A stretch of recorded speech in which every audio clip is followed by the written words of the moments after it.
Hi friends, welcome to my channel. My name is Kate Mercy. Today we are going to be doing a first impressions and wear test on the designer lift foundation from Armani Beauty. This is a wild ride. So if you're interested in how we got this makeup look and all the details about the foundation, please go ahead and give this video a thumbs up, subscribe to my channel, and without any further ado, let's get started. Okay, so as I mentioned in the intro, today we are going to be doing a review and wear test of the Armani Beauty Designer Lift Foundation. I have it right here.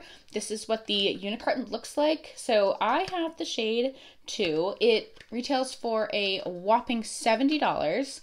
There are 4 or 5 shades, which is like absolutely atrocious. And the range is terrible, terrible. I don't understand. Like, honestly, I haven't heard anybody talk about this foundation at all.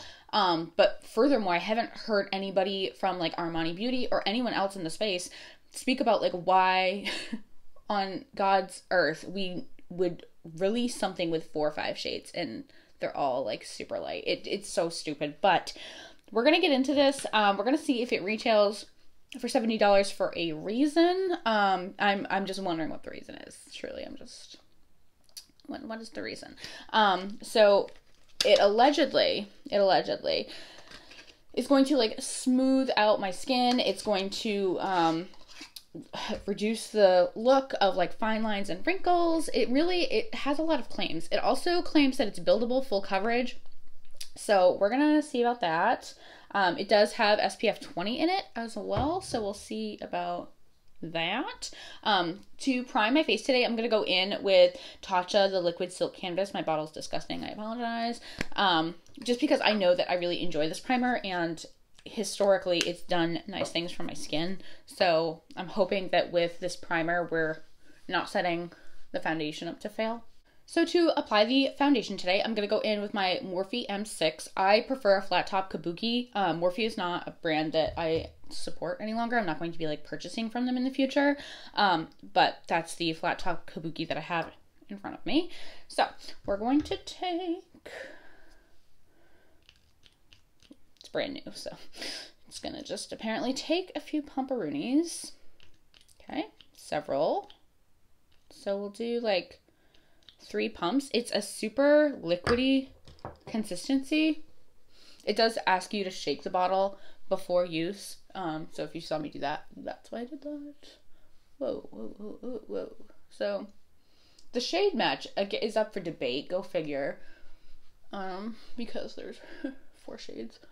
I'm curious. I was mostly curious about this because I really like the Luminous Silk foundation from Armani Beauty. So that's like one of my go-to foundations, admittedly. So I was just like super curious to see really like how this one would do. That one is like a very like light to medium, like the most opacity you're going to get out of that foundation is medium. So I wanted to try a more full coverage version. I will say, actually, I do like how it looks. So there's that. It's like, of course.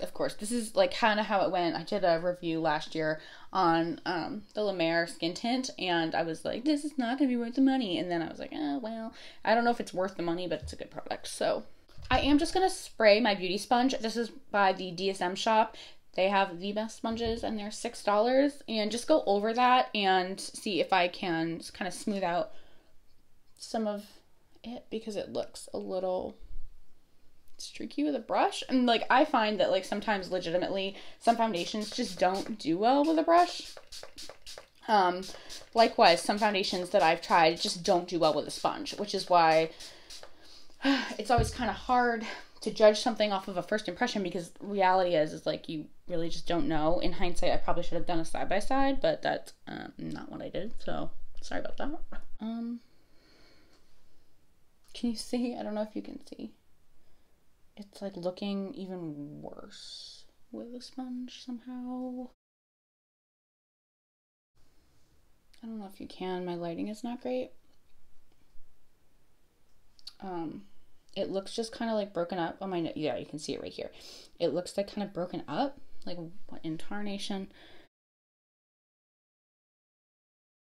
it had me for a second there. I was feeling like good about it, and now I'm not feeling great about it. Part of the problem may be that it's literally 100 degrees in this beauty room right now.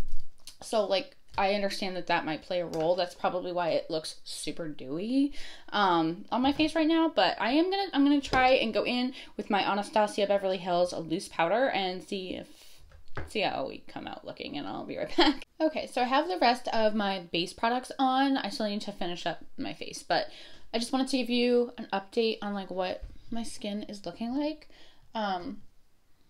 It might appear like it's still wet. It's just setting spray. I went in with the Makeup Fixer by Ofra today, trying to Project Pan that.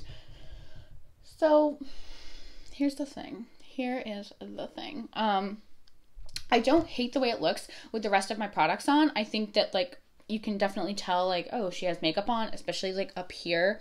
You can see I have pretty pronounced forehead lines, so I feel like it did not do me any favors as far as like settling into that. And then this is the area, and I don't think my camera is grabbing it, which is a real bummer, because that's the most concern for me right now. I have a little bit of like a dry patch and some peeling going on right here, and it doesn't look great. Doesn't look great. It doesn't look terrible. Like I'm not like, wow, this is an atrocious foundation. But based on like first impressions, I'm not like, yes, this is a $70 foundation I can get behind. I just, so on first impressions, I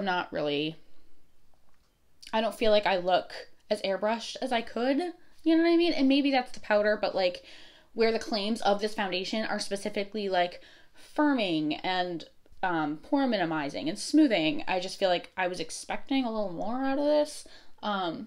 I'm not really getting it so far. So I will do my very best to do some check-ins later on today, and I'll see you guys soon.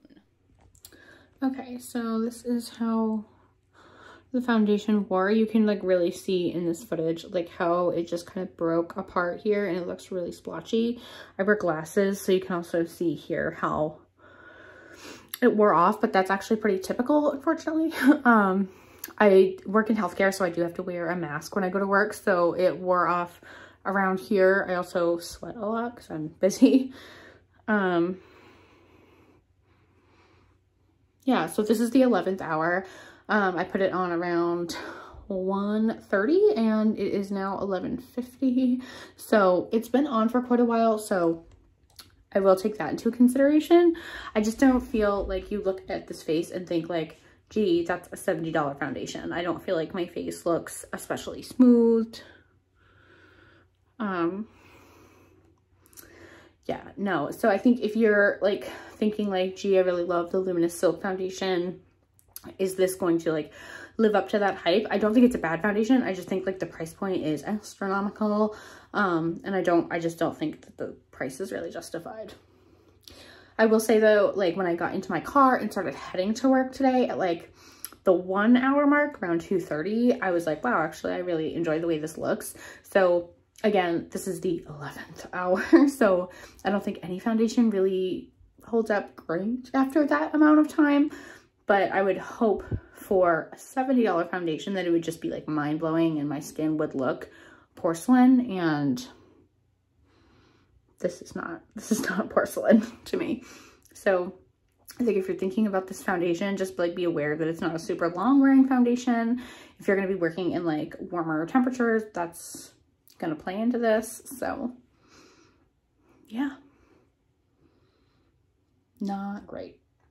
Not the best. Thank you guys so much for watching today's video. If you enjoyed this video, please go ahead and give it a thumbs up. It would mean a lot to me if you would subscribe to my channel down below. As always, please stay happy, stay healthy, and stay blessed, and I will see you on the next video. Bye, guys.